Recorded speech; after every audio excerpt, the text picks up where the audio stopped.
Greetings all, Joel here with a brand new album rankings episode. This week I ranked 10 of the best rock and metal albums of 1995, a year many like to forget. As always, when you're done watching this video, you can check out past album rankings episodes, as the playlist is in the description box. Remember to subscribe to my channel, smash the like button, and click on the notification bell, and when you see a new video, you can check it out yourself. We start at number 10 with Sabotage's Dead Winter Dead. This was the band's ninth studio effort. It's a concept album that tells the story of a Serb boy, a Bosniak girl, and an old man. The story of the album was set at the Bosnian War, which was ongoing at that time. The record had an unexpected radio hit called Christmas Eve, Sarajevo, 1224. And this was the beginning stages of what would become a symphonic progressive rock group called Trans-Siberian Orchestra. The title track is arguably, in my opinion, the best song on the record, along with the aforementioned Christmas Eve, Sarajevo, 1224.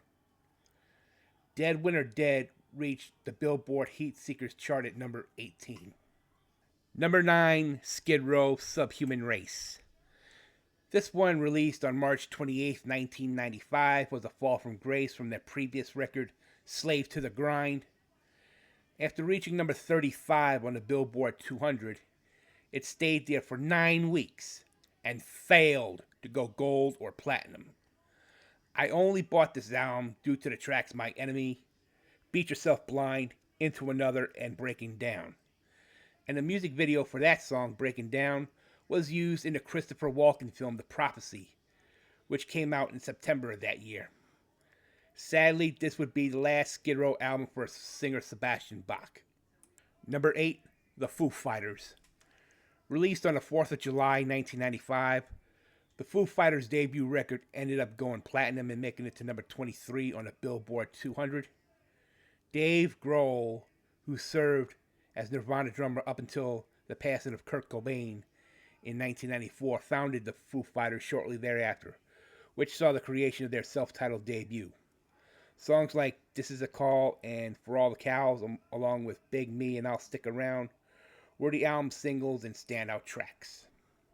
Number 7, Bush, 16 Stone. This came out in the latter end of 1994, but it didn't get noticed until singles like Everything Zen, Machine Head, Come Down, and Glycerin all became radio-friendly hit singles. 16 Stone went 6 times platinum and reached number 4 on the Billboard 200. Not bad for a band that's just coming up in the world. Number 6, AC/DC Ballbreaker. It's been 5 years since their previous record, The Razor's Edge.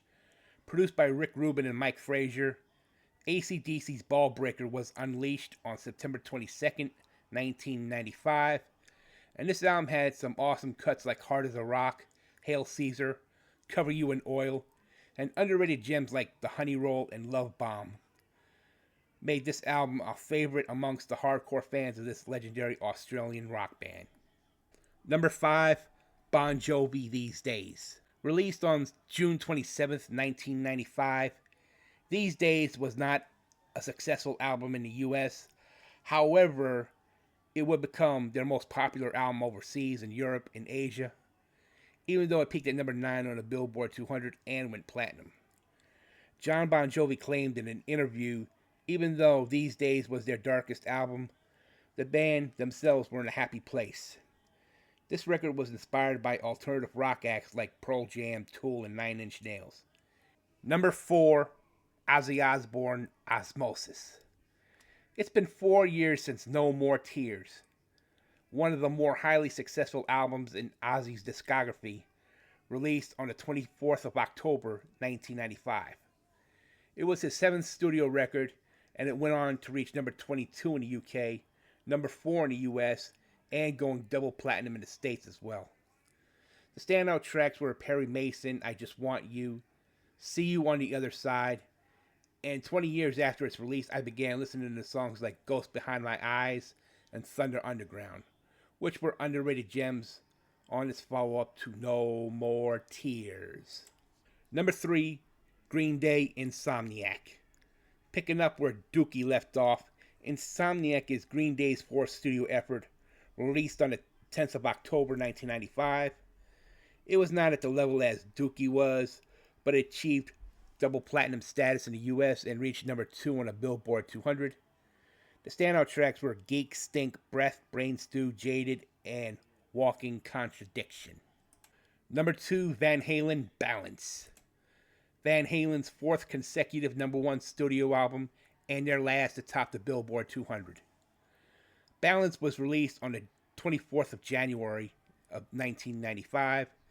This would sadly be the last record for singer Sammy Hagar. The songs that stood out on his triple platinum seller were Amsterdam, Can't Stop Loving You, Not Enough, and Don't Tell Me What Love Can Do.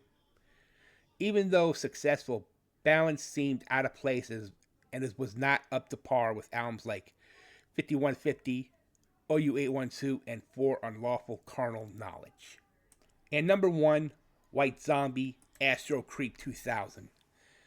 This was a surprise because White Zombie had been around since 1985 and released albums that nobody even knew they had released, like Soul Crusher in 87 and Make Them Die Slowly in 89. But it wasn't until 1992 when La Sexorcisto was released, which gave us the classic cuts like Black Sunshine and Thunder Kiss 65. But Astro Creep 2000 reached number 6 on the Billboard 200 and went double platinum in the US, thanks to cuts like More Human Than Human and Supercharger Heaven. 3 years after this album was released, White Zombie disbanded, and singer Rob Zombie ended up going solo. Here is a quick recap of the 10 best rock and metal albums of 1995. Savage's Dead Winter Dead laid the groundwork for what would become Trans-Siberian Orchestra.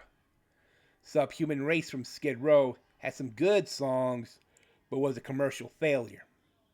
The Foo Fighters and Bush started off strong with their first outings, respectively. AC/DC's Ballbreaker was and still is a heavy favorite of mine. Bon Jovi's These Days may be their darkest record, but it showed songwriting maturity from both John Bon Jovi and Richie Sambora. Many Green Day fans are going to beat me up in the comments, but I don't give a shit, stating why is Insomniac higher on my list. Because they were a popular band in the mid-90s, and a lot of fans dismissed this album because it didn't succeed as Dookie did. So what?